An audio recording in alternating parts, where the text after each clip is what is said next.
Hi hello ನಮಸ್ಕಾರ ಗೆಳೆಯರೆ. NPCLನಲ್ಲಿ confirm ಆಗಿರುವಂಥ ನೋಟಿಫಿಕೇಶನ್ ಬಗ್ಗೆ ಇವತ್ತು ತಿಳ್ಕೊಳ್ಳೋಣ ಬನ್ನಿ.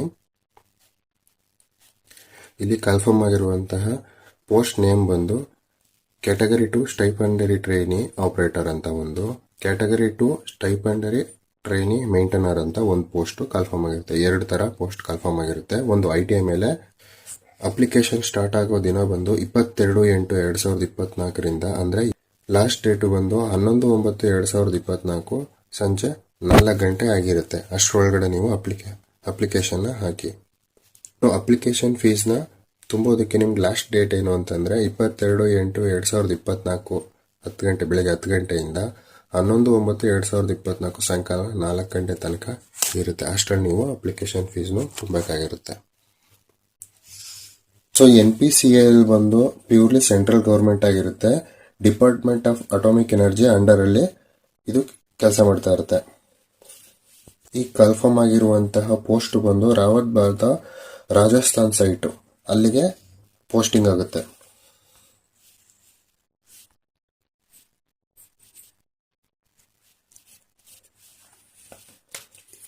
ಪೋಸ್ಟ್ ವೈಸ್ ಡೀಟೇಲ್ಸ್ ಕೊಟ್ಟಿದ್ದಾನೆ, ಇಲ್ಲಿ ನೋಡೋಣ ಬನ್ನಿ.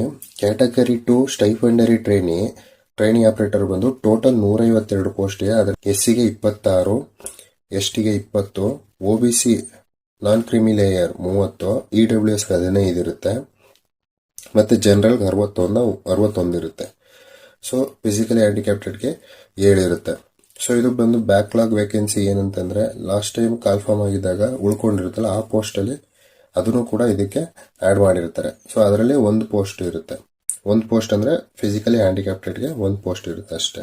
ಸೊ ಟೋಟಲ್ಲು ಬ್ಯಾಕ್ಲಾಗ್ ಮತ್ತು ಕರೆಂಟ್ ವೇಕೆನ್ಸಿ ಎರಡೂ ಸೇರಿಸಿ 153 ಪೋಸ್ಟು ಖಾಲಿ ಇರುತ್ತೆ ಕ್ಯಾಟಗರಿ 2 ಸ್ಟೈಪೆಂಡರಿ ಟ್ರೈನಿಗೆ.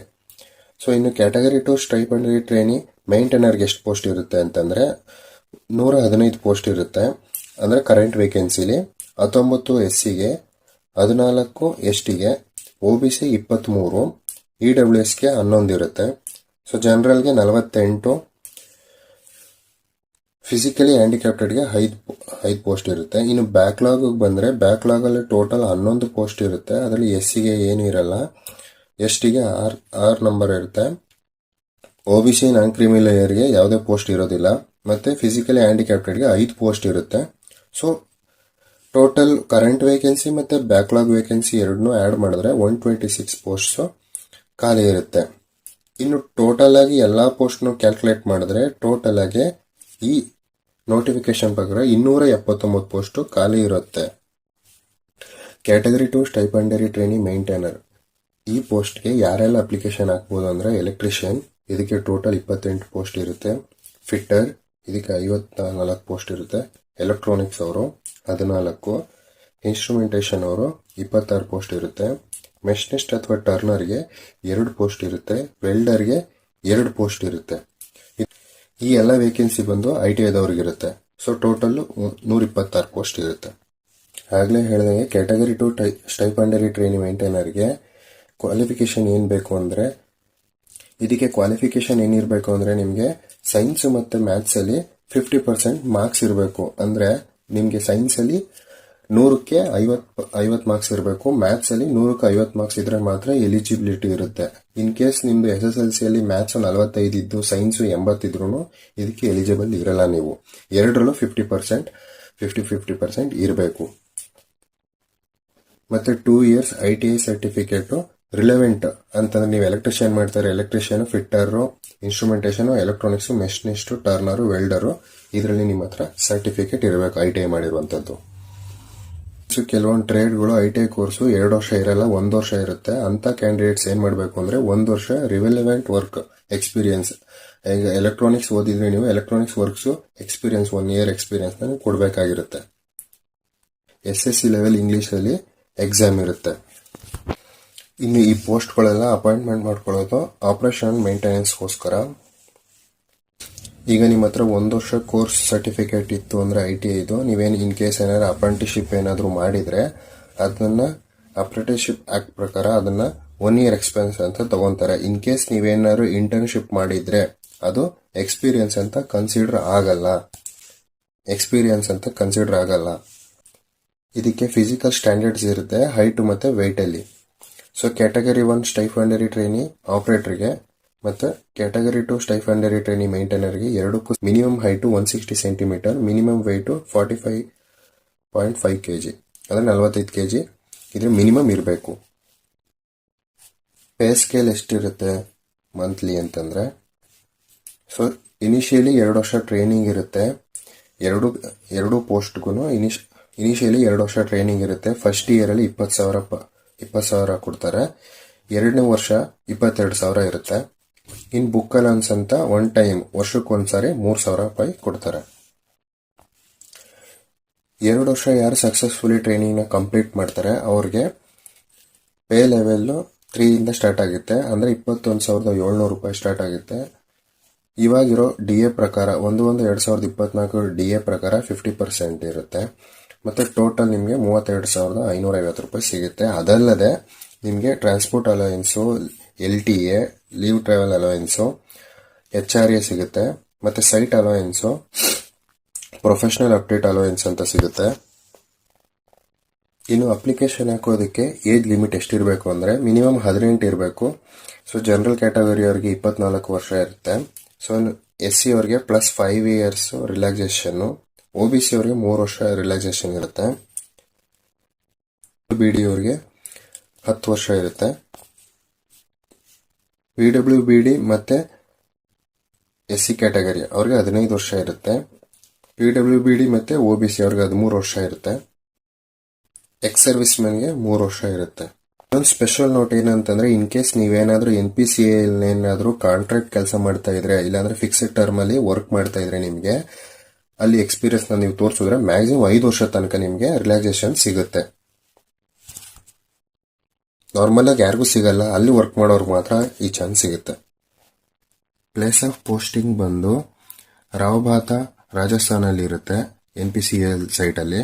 ಇನ್ ಕೇಸ್ ಫ್ಯೂಚರಲ್ಲಿ ಎಲ್ಲಿ ಬೇಕಾದರೂ ಆಗ್ಬೋದು, ನಿಮ್ಮನ್ನ ಇಂಡಿಯಾದಲ್ಲಿ ಎಲ್ಲೆಲ್ಲಿ NPCL ಯೂನಿಟ್ ಇರುತ್ತೆ ಅಲ್ಲಿ ಎಲ್ಲಿ ಬೇಕಾದ್ರೂ ಮೂವ್ಮೆಂಟ್ ಮಾಡ್ಬೋದು ನಿಮ್ಮನ್ನ.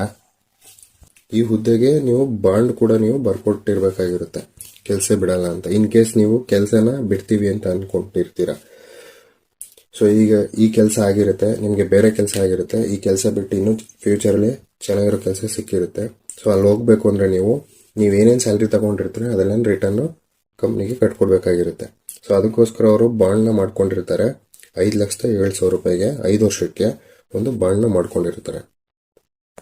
ಕ್ಯಾಟಗರಿ 2 ಸ್ಟೈಪಂಡರಿ ಟ್ರೈನಿಗೆ ಯಾವ ಥರ ಸೆಲೆಕ್ಟ್ ಮಾಡ್ಕೊತಾರೆ ಅಂದರೆ, first stage preliminary test, second ಸ್ಟೇಜಲ್ಲಿ ಅಡ್ವಾನ್ಸ್ ಟೆಸ್ಟ್ ಅಂತ ಇರುತ್ತೆ.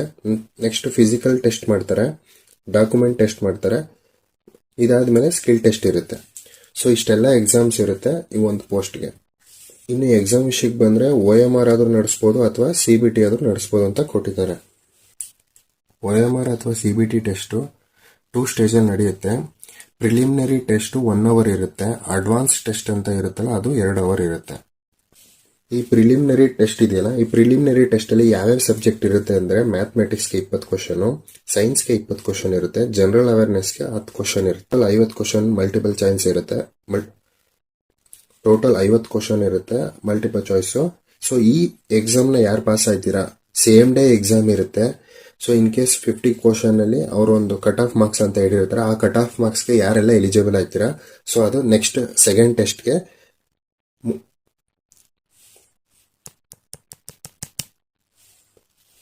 ಸೊ ಪ್ರಿಲಿಮಿನರಿ ಟೆಸ್ಟ್ ಅಲ್ಲಿ ಯಾವೆಲ್ಲ ಸಬ್ಜೆಕ್ಟ್ ಇರುತ್ತೆ ಅಂದ್ರೆ, ಮ್ಯಾಥಮೆಟಿಕ್ಸ್ಗೆ 20 ಕ್ವಶನ್, ಸೈನ್ಸ್ಗೆ 20 ಕ್ವಶನ್ ಇರುತ್ತೆ, ಜನರಲ್ ಅವೇರ್ನೆಸ್ಗೆ 10 ಕ್ವಶನ್ ಇರುತ್ತೆ.